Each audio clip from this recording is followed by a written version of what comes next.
Hi guys, welcome to this video. Today I thought it'd be fun to do a video talking about my favorite books. The last book video I did was just talking about the books I read in 2024, and I feel like there were so many books I didn't love, and I feel like I was talking so negatively about them, so I was like, why not make a video just talking about positively about all these books that I really love. I'm in a different location. I'm currently at home for my reading break, and I thought this would be the perfect time to do it just because this is where like all my books are. I didn't bring that many with me when I went off to school.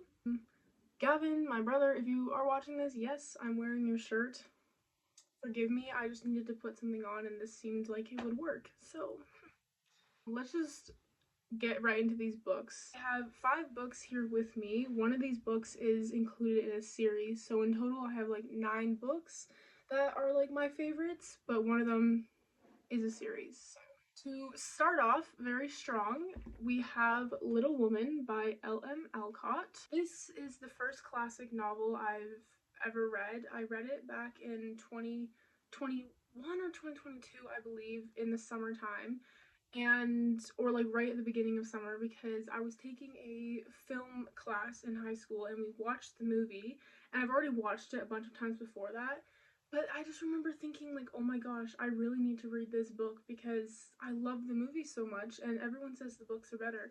So after that class I literally went and I bought this and then read it like just the beginning of summer, and I loved it. Absolutely fantastic. The movie really pays good tribute to the book and the other films as well. I know there's been different adaptations of it. The one that I love and the one I'm talking about is the 2019 one, Greta Gerwig. It's just so good. If you haven't watched it, please do. I'll give you a brief summary of it, but it follows the March family, the March girls specifically. So we have Jo, Beth, Meg, and Amy, the 4 March sisters, and their mother, who they call Marnie or Marmee.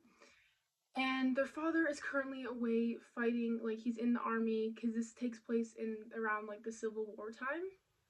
But you are following these 4 sisters trying to navigate their lives during such a stressful time. Also trying to navigate their lives in a society where women really were seen as objects to society rather than real people with real dreams and aspirations, which they all clearly have throughout this novel. They're all so different and unique in their own ways, and I think that's why I really was drawn to this, because each character, while they're all sisters, they're all just so very different and they all have different dreams and passions for what they want to be, what they want to become. Like, for example, Jo, she loves writing. She's a writer. She has that creative kind of side to her. Then we have Meg, who is more keen to marry and have a family for herself. And then we have Amy, who is a painter, and there's just so many. They all just love and do so many different things, and they all have very strong beliefs and passions for different things in their lives, and you can really just connect yourself to each and every one of them in some sort of way, which I feel like is such a big thing for me. What makes a book like a 5-star or more than a 5-star, really like how I can connect with the character and how real the character feels to me. This was just such a great novel. I wouldn't say this is very plot driven. It's extremely character driven, and you're just following these 4 sisters navigating through their lives. There's not necessarily a plot, but there's different plot points within it. Like, they have a neighbor, Lori, who lives across the way, and they kind of start talking to him and become friends with him. So much to impact in this book. There's just so many things that kind of happen, but it just explores so many themes of love and death and responsibility and war, peace, sisterhood. It just follows all these kind of big themes, I guess. And I also recently found out that I was actually writing an essay about this book for my class last semester, for one of my classes, and I was doing research and I found out that the author, a lot of the stuff in this book is incorporated from her real life and her real experiences and real people that she knew. And that just makes me like this even more, and I think that's just really cool. I think that's really amazing how she put so much of her own experiences and her own beliefs and everything into this book. And especially because the author herself wanted to be a writer and she was very strongly connected to Joe in this book, and I feel like I'm very strongly connected to Joe in this book. And so it was just a really fun thing to hear. I would highly recommend, even if you're not big on classics, neither am I, but this one was really, really good, and I feel like this shaped a lot of literature going forward, and this really kind of set up that coming of age, sisterhood, family dynamic storylines that you get in so many books nowadays. This specific copy of it is cool because it has, oh, not that picture, that's sad, like pictures from the movie, my favorite movie, so it just made sense that I got this one. But yeah, I'd read it. I gotta take a drink of water. Talking so much makes my throat sore. Like, sorry I keep playing with my hair. I just got it done the other day and I'm still trying to figure out my whole bang situation, so bear with me. But the next book I have is so crazy, but The Nightingale by Christian Hannah. This is my first and only Christian Hannah book I've ever read, which is really surprising because I obviously loved this one. And I have two of her other ones, The Great Alone and The Four Winds. I just haven't got to them yet. But The Nightingale, I read this in 2023, I think. And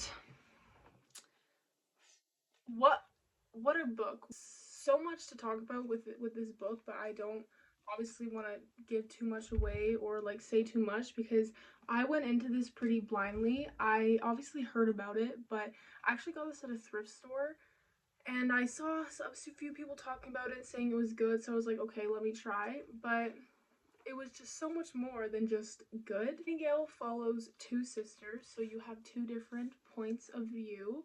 The older sister, Vianne, I believe that's how you pronounce it, I could be wrong, but she lives in this kind of quiet village and she just said goodbye to her husband and he's going off to fight in the war that's going on because this takes place in France in like in 1939 or 1938 or something, so right when World War II is going on. Now she has to kind of take care of her family at home and keep everything together while trying to navigate how she's gonna go do all of this with her husband gone. And then a German officer he resides in her house and he starts living there for a while, and she is basically scared shitless and has to figure out what she's going to do, and she has to play her roles very carefully, and all she really wants to do is protect her family, and she'll do that by any means, even if it means that this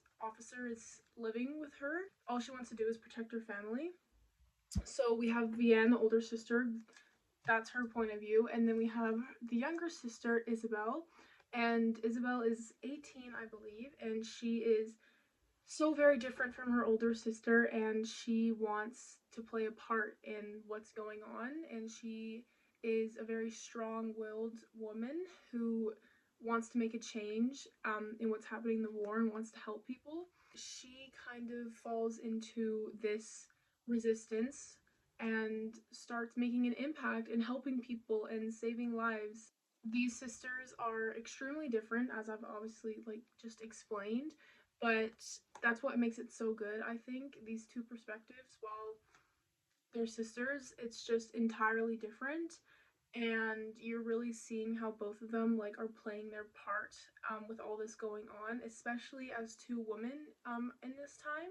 Each of them have their own reasons for doing what they're doing, and you really can just understand both point of views. Like there was never a second where I was like, this doesn't make any sense, like this sister, she should be doing the same as this other sister. Like no, like they both are in a very different parts in their lives, and that's what just makes it such good writing, that what they're doing in these at this time is just so connected to who they are and who they are as a person, and the lives they're currently living. It was just so incredibly impactful. It was so beautiful. I couldn't put it down. At the end of every single chapter, something else would happen, and you just had to keep reading.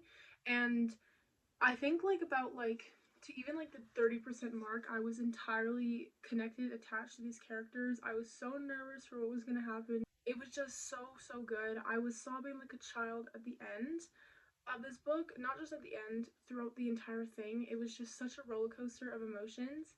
Um, I'm so glad I read it. I'm so glad it was my first Christian Hannah book because it just was so well done. I would highly recommend that people read this book. I think if you want to read a Christian Hannah book, read this one. It was such a freaking book. The next book is actually a book that I haven't seen too many people talking about, which is really surprising to me. I read this and was absolutely like stunned that this is not as popular as it should be. But that is We Are the Ants by Sean David Hutchison. First, let's just take a moment to look at this cover. It's absolutely stunning. It's, I think, my favorite cover of all the books I own. It's not even biased that I love this book so much. Like, even if I didn't like this book, the cover is just amazing. I read this. This was one of my first books that got me into reading, but it was definitely like at the beginning of my kind of reading journey. It follows a boy named Henry, and Henry has had a pretty awful year, 2 years, just multiple years. He has had some pretty awful, he's been not been having the greatest life. He is dealing with the grief of his boyfriend who committed suicide last year, and he's dealing with bullies at school. He's having family issues. Um, he's dealing with a lot. He's really struggling, and Henry's also, he is a teenager. He's going to high school. Like, he's not old in the set like at all. He's very young. For the past few years, he has no reason why, but he's been getting abducted by aliens in the night.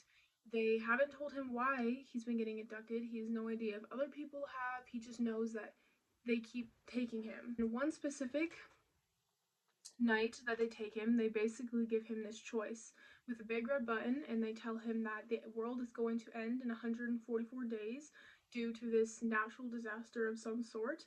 And if you push the red button, you can save the world. This won't happen, and life will just continue on. But if you don't press the red button, this disaster will occur, and the world will slip away, and everyone on it will basically perish. So obviously you're thinking, oh, well, obviously that there's a very clear choice here. He's obviously going to push the button and save everyone. But the more you read into it and the more you learn about Henry and who he is and what he's dealing with, it doesn't sound like such a bad offer to him. And maybe that sounds horrible, but the more you read about Henry and the more you understand him, the more you understand where he's coming from. You follow Henry trying to make this decision if he is gonna save the world and continue this pain and grief that he's feeling, or not save the world, and all his pain and everything will go away, and he doesn't have to deal with everything that he's been dealing with for his whole life. This book is extremely sad to start off. This made me feel a type of way that I've never felt while reading another book. I've gotten sad with other books, but this one was just such a slice of life, which is really interesting to say because it involves aliens. But I wouldn't even say it's like a sci-fi, because you know in the back of your head that this alien thing is occurring, but there's so much more to it, and there's so much other things that go on that for a while I kind of forgot about it. I was so focused on Henry and his life and the things that he was struggling and going through, and I just felt a very deep connection to him again, and you're just really rooting for him the whole time, and you start to go on, and you're like, you really question like what he's gonna do because of everything that's going on. Just a crazy whirlwind of a book. I can't even describe like how it made me feel, except my heart was like dropping to my fucking ass. But it was just such a roller coaster of emotions, and I would highly recommend that you guys that anyone reads this, because if you're like, sci-fi aliens not for me, it's not really about that. It's really this coming of age story of this teenage boy who hates life and doesn't like himself and feels like the world is against him. I actually, in high school, I had a creative writing class and we had to do a presentation on a certain book that we liked or whatever, and I did it on this one. And usually for presentations and things like that, I'm so nervous and I feel like I'm gonna shit myself. But because it was this book, I was somewhat not even nervous. I was excited to talk about it because I just feel like people really need to read this book. Amazing, and I feel like everyone will love Henry as much as I did. Even if you don't love him, you'll understand him, if that makes sense. So on to the next is just I keep talking about all these books, like I love them. Like I genuinely love them. So every time I'm like going to go talk about a new one, I get so excited. If We Were Villains by M.L. Rio. I actually just saw on Goodreads that she's coming out with a new book called Hot Wax in September, and I'm over the moon. I don't think I've ever been so excited for a book in my entire life. If We Were Villains follows quite a few different people, but it's not like different POVs. It mainly follows Oliver, and Oliver has just been released from prison after being found guilty of a crime that he committed when he was in college. Released after 10 years, and the officer or the policeman that arrested him basically visits him and asks him for the full story, the full truth of what happened when he was attending college, and he just really wants to know like what happened because you don't know for sure like if Oliver or not committed this crime. So that's like the first part of the book, and then it kind of goes back in time to when Oliver was attending this elite arts theater college, and him and I think it's 7 students, and they're all these Shakespeare literature theater kids, and you're following them again navigating their lives and who they're supposed to kind of be. They've been playing these characters for so long, and they're so passionate about Shakespeare and theater, and they're kind of inserting their lives into these particular roles even though it's not like their genuine selves, if that makes any sense. Then this crime is committed and one of the students is found dead, and then it kind of takes this turn where they're all trying to figure out who did it, but also lie to the police and not let the police let on to what is maybe going on. They are trying to convince the police, but they're also trying to like convince themselves that they're not the ones to blame and they had nothing to do with this. So the more and more you go on, more secrets are revealed, more things come out, and it is like a kind of a whodunit, but it's also so much more than that. These characters mean everything to me, especially Oliver. Immediately, I knew I was gonna like this book from the first chapter. Maybe it's because I'm an English nerd and I like Shakespeare and I do all things like that. But this was just an incredible journey of beautifully well written characters that are so lost in their lives and are kind of inserting themselves, like I said earlier, into these characters that they're playing, and they all kind of fit different roles within a Shakespeare play. Yeah, it is a kind of a whodunit because obviously a death occurs and they're trying to figure out what happened. The police are asking them questions, and obviously someone has committed this crime, but they don't know who, and they're lying to each other. But again, these characters just are so incredible. I was crying throughout a lot of it, not necessarily because some parts of it were extremely sad or whatnot, but just because I felt for them so bad, for so freaking much. Kind of what I said earlier in Little Woman, like I could see myself in the different sisters. I could see myself in all of these different characters in a way, some more than others. Just so good, and the dynamic between all these friends, like it's so very interesting because you think they're all really good friends, but then things start to happen that makes you question it, and they're all acting strange, and that also ties into this murder. and you're trying to figure it out, the police are trying to figure it out, Oliver is trying to figure it, like, it's just a crazy, crazy roller coaster of emotions. I've heard this is similar to Secret History, sorry, The Secret History, and I really want to read that, but it just seems very intimidating. But I would, again, highly recommend reading this. I think it's amazing. You don't need to know really Shakespeare to understand this. There is a lot of it incorporated into it, so if you like just don't like Shakespeare stuff at all, then maybe it's not for you. But again, it's not like about Shakespeare, if that makes sense. Yeah, I would really, really recommend this. This book really changed my life. So, yeah. Okay, so last when I was filming this, it just cut off. My storage was full and it just stopped. And I was so sad because I was literally on the very last book of this video. So I'm back at my place for school. So I'm not home anymore, but thankfully I still have the book that I was talking about because this series is going to come with me everywhere because I love it so dearly. Lightbringer by Pierce Brown. So I was talking about the Red Rising books in the series, and it was just this one specifically. I just read this one.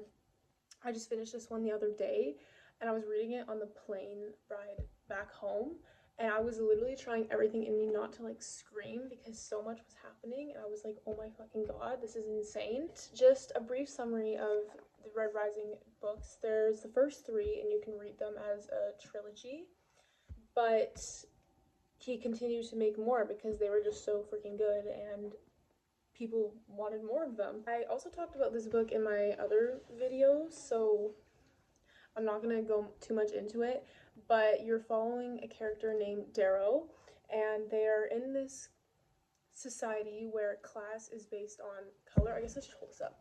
Class is based on color, so you have golds who are at the top and reds who are at the bottom. You're following Darrow, who is a red, and they are kind of these minors, and basically Darrow finds out what's kind of going on behind closed doors that him alongside other reds are not realizing, and they realize, or he realizes, they've been kind of played and they've been taken advantage of, and they've been lied to by by the golds, and they've been lied to about their purpose and what they're doing, and they've been lied to that they are the bottom of this society, the bottom of this class tier.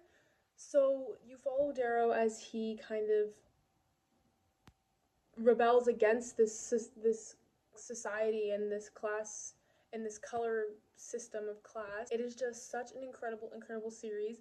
I definitely say the first book, I would say it's very not very similar, but it has like that Hunger Games kind of aspect to it. Majority of it is kind of based in this Hunger Games situation scenario, but it's a lot more brutal, I think, in my opinion. And then the next books just kind of go on more and more about, you see more of like the world building that's going on. Takes place up in space on different planets. Like, it's very crazy and just amazing. It's such good world building.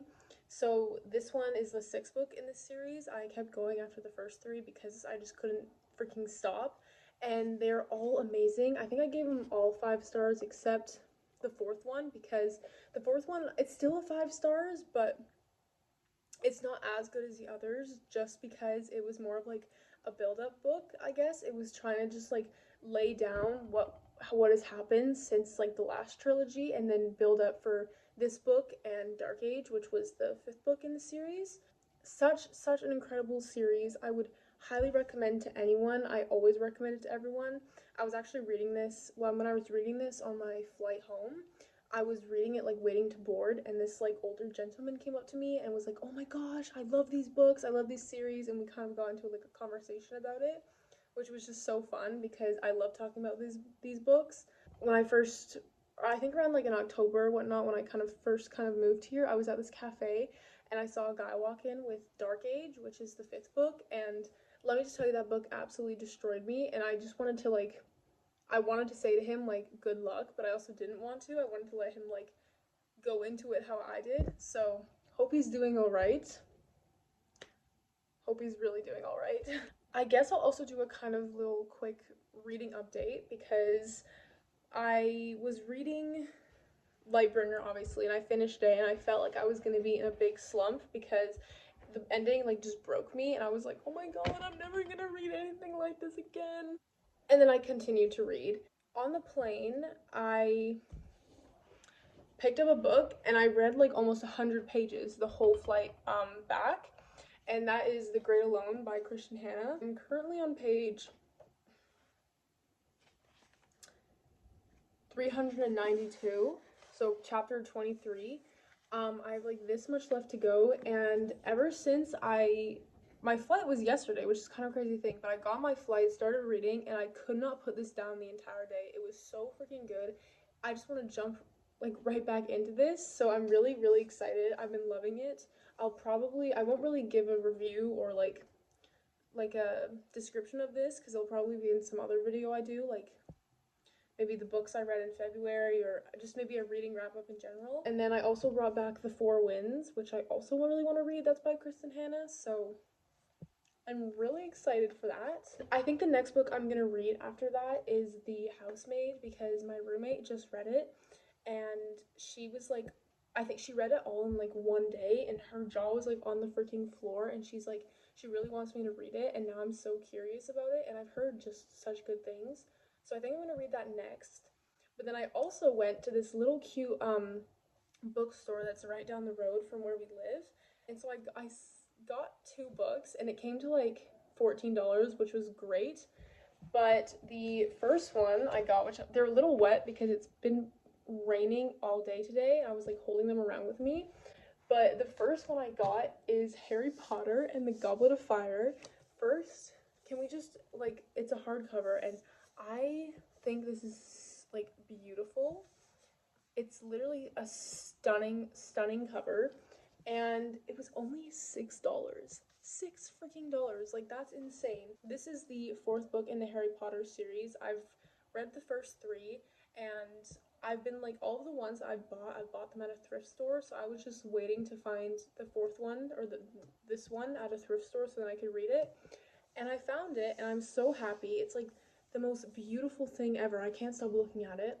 And I'm really excited to read this because I've been really enjoying the Harry Potter series, and I'm excited to just go right back in. And it's huge. It's a huge book, but my roommate Kira, she said this one or Order of the Phoenix was her favorite book, so I'm really excited. And then the other book I got was Don't You Forget About Me by Margie McFarlane.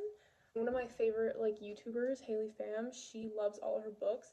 I don't think that she's read this one yet. I looked on Goodreads and I couldn't find her review, but Emily Henry read this, and she gave such a great review for it, and she was saying there's a certain part that she was like crying laughing over, so you know I had to buy it. And I think the cover is just stunning. I also love the title, Don't You Forget About Me. I don't know, I just love it. I think it's so cute. I don't really know too much about it, so I'm kind of just gonna go into it blindly and hope for the best, but I know it's gonna be great regardless because her writing is fabulous, so I'm really, really excited for this. So yeah, I'm gonna go now and maybe start editing this. I'm gonna read my book. I'm also gonna eat this treat that my roommate got. She told me I'd like it, so I'm gonna go eat it. But I hope you all have a wonderful, beautiful, sexy rest of your day or night, and I'll see you whenever I see you.